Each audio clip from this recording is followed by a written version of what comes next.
Obviously disappointed in not being able to get the victory down in New Orleans this past weekend. Thought we faced a very good Tulane team.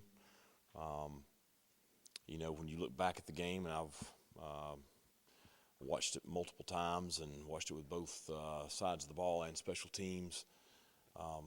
You look at the things that we did well, and I thought we did start the game very well. Thought we played very well in the first quarter. I thought that as the game went on, there's half a dozen plays where Tulane made a play and we did not, one way or the other.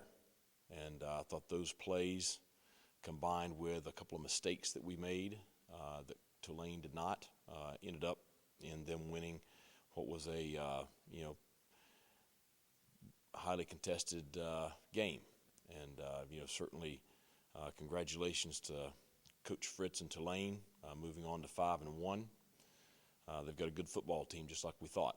And we've got to be better in all phases of the game, and got to improve from our performance last weekend.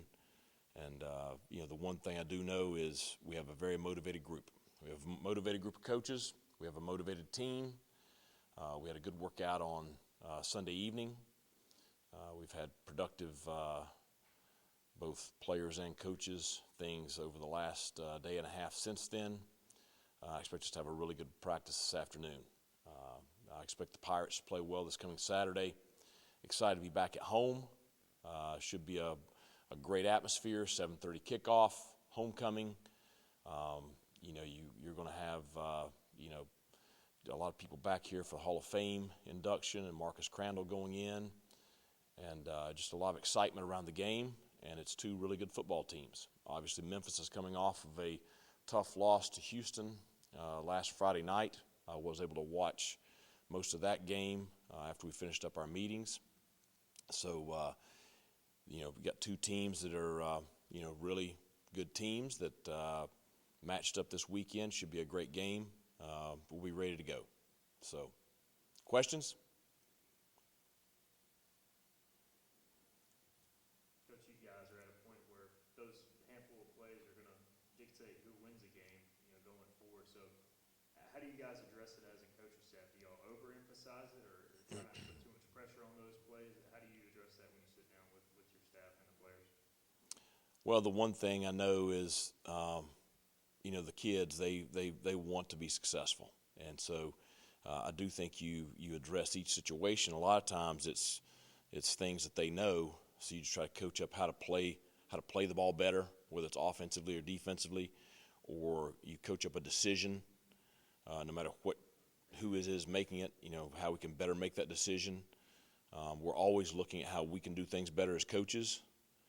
And at the end of the day, it's a game played in real time, and it's somebody's going to make the play, somebody's not, and so you just try to do the best job you can of addressing it, and I think you do. I think you very directly address it and try to coach it and try to improve on it.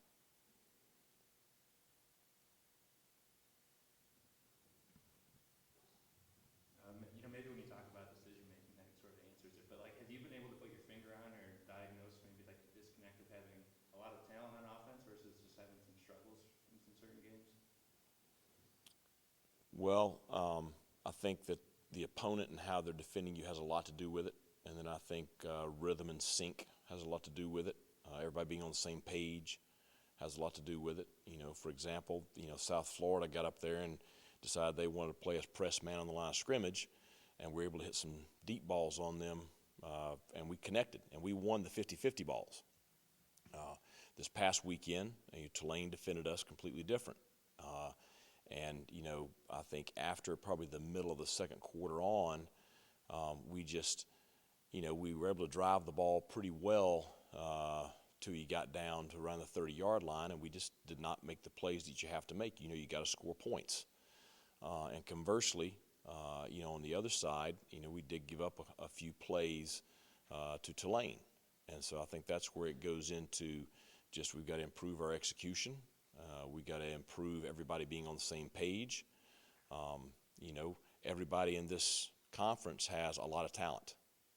Tulane had a lot of talent on defense. Tulane had a lot of talent on offense. Memphis this weekend, they've got a lot of talent on both sides. We all have a lot of talent. So it comes down to who can execute the best, who can play together the best. That's really the big one. The better team is going to win on game day. And so it's, striving to try to get a group of individuals to play together and be the best team on game day each Saturday. Coach, what's the running back room look like right now as far as the health goes? I mean, Barn got banged up a little bit, didn't play in the fourth quarter, but and Keaton has been a little banged up. But how's the whole running back room? I think pretty good. I mean, we've got bumps and bruises everywhere. I mean, that's, everybody does. I promise you Memphis does too. And so that's why we're fortunate to have a great athletic training staff. And, they're doing a great job with the kids as far as taking care of their bodies and improving each day. And then, the goal is to have everybody ready to go on game day.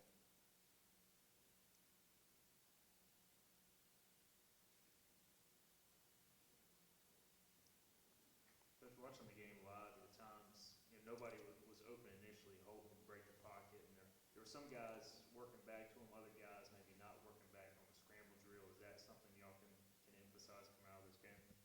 Well, certainly the scramble drill is something we work each week, and it's a very choreographed kind of deal. And I agree with you. I don't think we did a great job with it at times last Saturday. And, why we didn't last Saturday, that's the questions you ask when you're watching the film.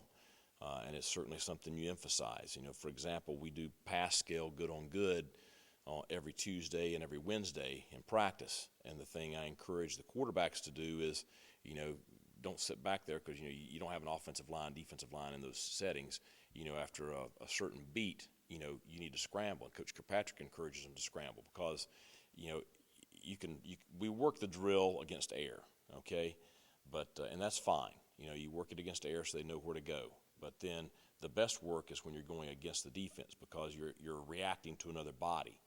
And, we just got to continue to do a better job of taking that to the field. We've obviously had some huge plays in the scramble drill throughout the season so far. So, to me, it comes down to more just a focus deal in the ball game. You were talking about that game last Friday.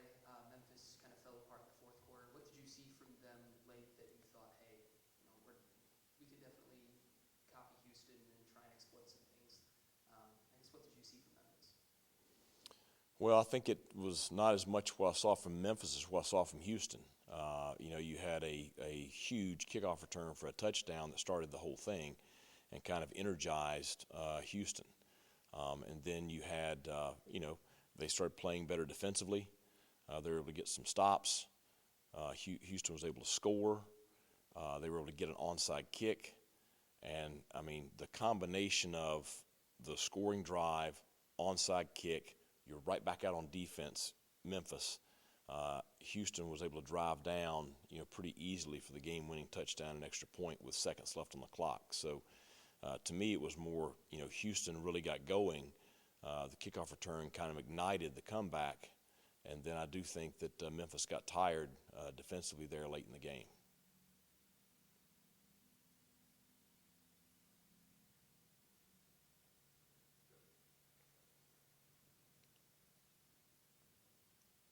Some uncharacteristic penalties for you guys, unsportsmanlike, that ended up resulting in points for them.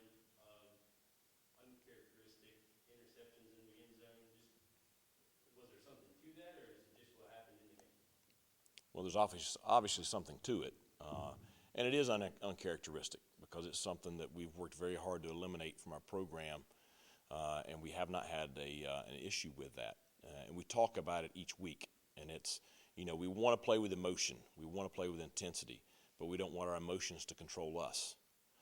And we had a player that made a poor decision post-whistle on a critical third down that we had gotten a stop there in the first quarter that gave Tulane a first and goal inside the 5. And it's a mistake that, that player wishes they had back. They are remorseful for it. But, once it happens, and it's a heat-of-the-moment thing. It's not something that can be tolerated, and it's not something that our team wants. So, You know, it's something that we've got to continue to focus on, and it's something that I talk about each week. And I know there's certain things that I hammer each week that sometimes, you know, the kids, they don't register how important it is until something like that happens. Oh yeah, that's what coach is talking about. But it's part of being a good football team, because good football teams, you know, they don't beat themselves with pre-snap penalties and post-snap penalties. You're going to have penalties during the play. You know, you're going to have things that happen because it's a highly competitive game. You know, the interception in the end zone, it was a poor throw. That's all it is. It's a poor throw. You know, if the throw is accurate, it's a touchdown. And certainly that was a big play that the Memphis DB made, but that is one of the plays that I was talking about, those are one of the half a dozen plays where, you know, if you make the play there and Memphis doesn't, it changes the game. And probably both those plays do. So that's the stuff that we've got to correct, clean up, and do better.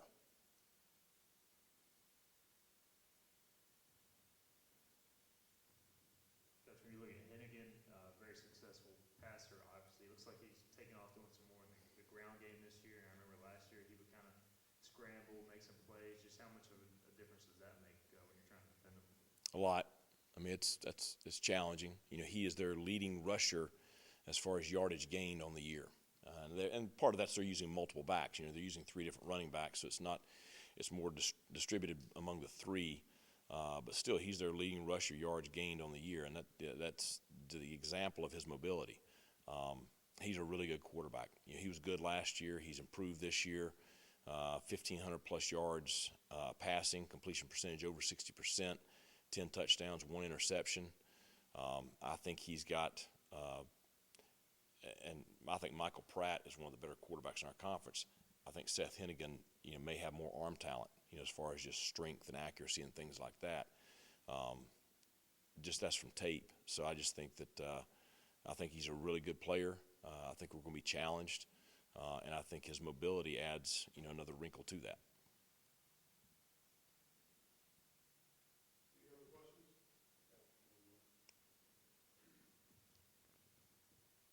Do you notice from week to week defenses trying to do similar things that worked against you in previous weeks? Well, I think we all are copycats to a degree. You know, I think offenses try to, you know, we always try to work things defensively for us that, you know, somebody else might have had success with earlier in the year that we think may come back up. I think a little bit the same way with opposing defenses too. But, I mean, you look at the last couple of games, I mean, you know, Navy, South Florida, and Tulane, that's 3 completely different schemes that we saw. And so I do think very much people, they may try to look at a few things that may work here and there, but it still has to fit within what they are schematically.